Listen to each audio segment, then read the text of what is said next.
Ka disa vende që duken bukur në fotografi, dhe ka vende që sapo mbërrin, kupton se asnjë fotografi nuk ta jep dot plotësisht atë ndjesinë.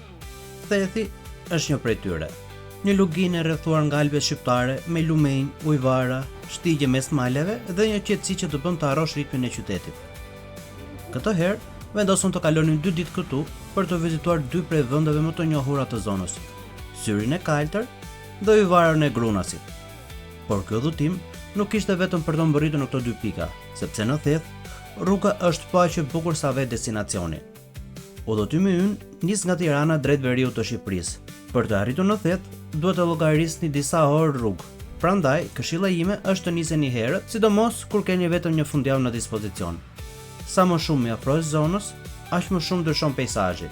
Ndërtesat zvendësohen me pyjet, rruga fillon të ngjitet dhe përpara të shfaqen majat e Alpeve shqiptare. Mendoj se kjo është një nga ato rrugë që nuk duhet bërë me nxitim.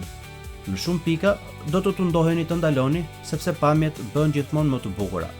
Malet ngrihen në të 2 anët e rrugës, ndërsa poshtë fillon të shfaqet lugina e Thethit. Edhe pse sot rruga është shumë më e aksesueshme se më parë, ka ende kthesa dhe segmente malore ku duhet të tregoni të kujdesshëm. Por sa po shikon Alpet përpara, e kupton se udhëtimi ka nisur vërtet.